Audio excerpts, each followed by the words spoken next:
It was a night that should have been like any other. A warm breeze stirred the air as laughter spilled from the neon-lit windows of the Crescent Bar.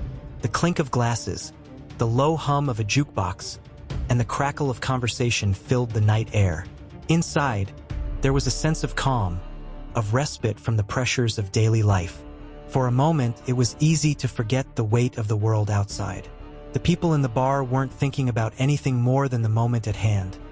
Celebrating, laughing, living. At exactly 11:23 p.m., the world would change. A deafening sound, sharp and sudden, pierced through the music and the laughter. A gunshot. It echoed through the walls, silencing everything in its wake. Then a second shot. The familiar bar that had seen so many nights like this suddenly became a cage. Panic spread like wildfire. People scrambled for the door, but it was locked. They ran toward the windows, but they were sealed shut. The reality began to settle. There was nowhere to go. They were trapped. Behind the door, someone stood. And for the first time, they realized that they were being hunted. Anna had been at the hospital for 12 hours. The smell of antiseptic lingered in her nose as she finally stepped out of the chaotic world of the emergency room and into the relative calm of the night. Her scrubs were stained with both exhaustion and the remnants of the lives she had saved that day. It had been a whirlwind of critical patients, broken bones, and battered bodies, each one a reminder of how fleeting life could be. She needed an escape, a few hours of peace before returning to the grind. Laura, her longtime friend and fellow nurse, had insisted on celebrating her promotion at the Crescent Bar. They had both been working long shifts, and tonight, Laura had earned the right to let loose. As Anna stepped into the dimly lit bar, she inhaled the scent of spilled beer, stale whiskey, and the unmistakable warmth of a place where time seemed to stand still. "Come on, Anna, the night's young," Laura shouted over the music, pulling her toward the table where their friends were gathered. A round of drinks had already been ordered. The weight of Anna's long day began to lift as she sank into the comfort of her friends' company. They laughed, talked about the past, the present, the future. The problems of their everyday lives seemed distant. Across the room, Javier sat alone by the window.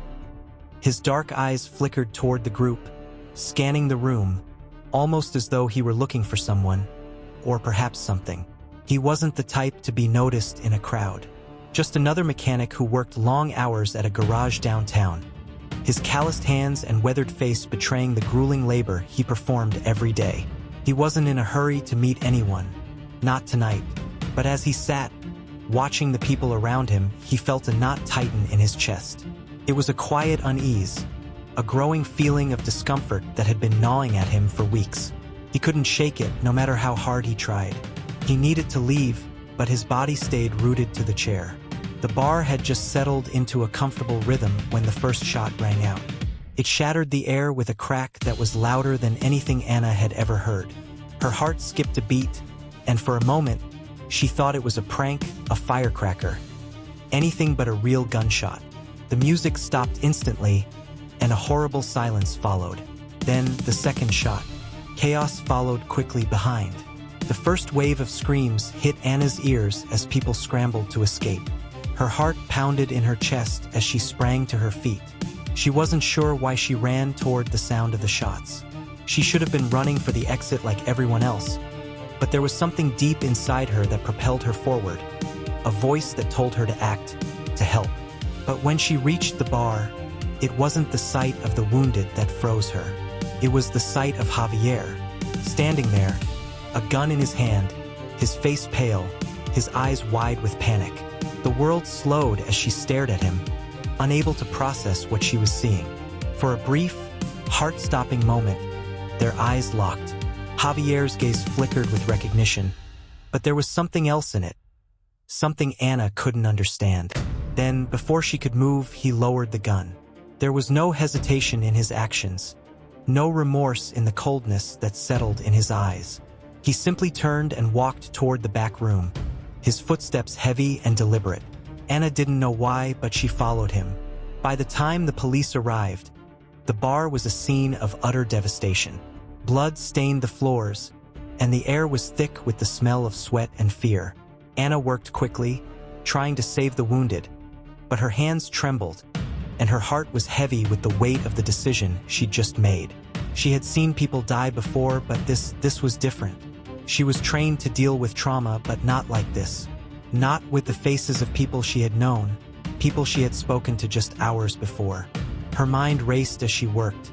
Javier, the man she had barely noticed just a few hours ago, had taken lives. She couldn't understand it. How had he gotten to this point? What had pushed him to the edge?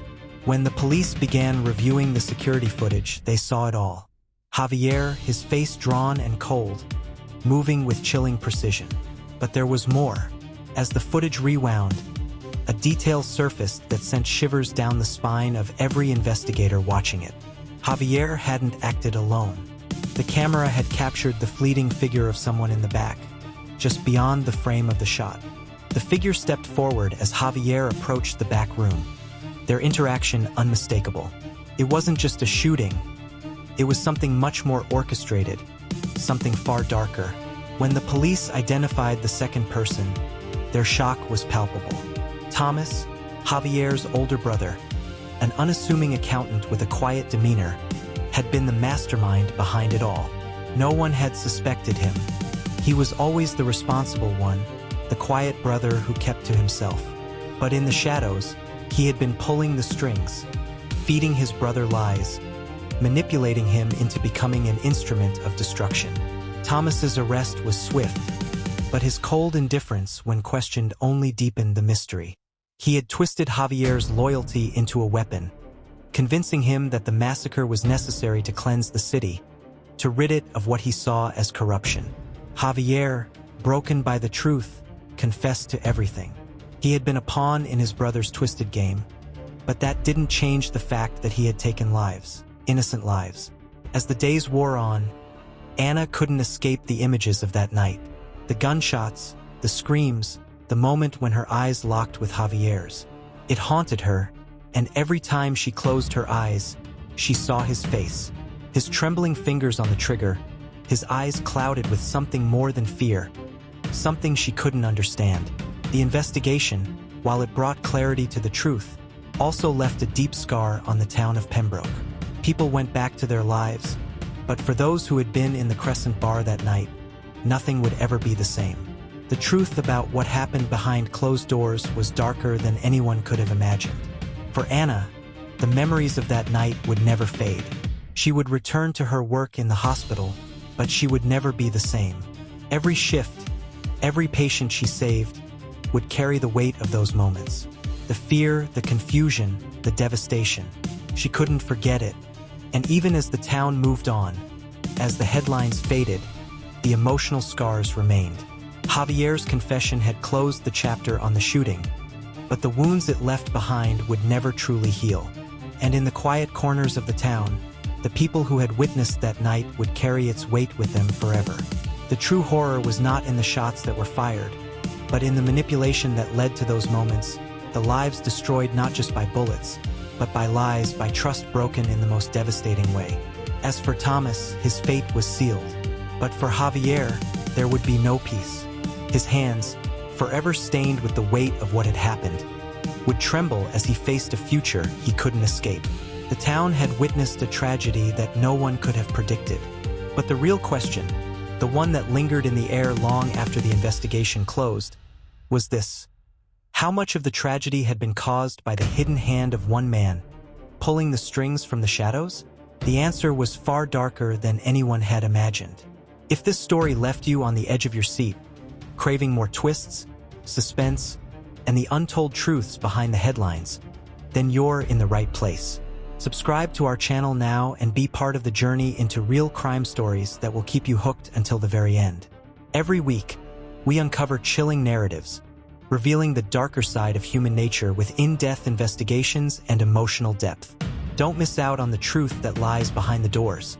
Subscribe now and turn on notifications so you never miss a shocking revelation.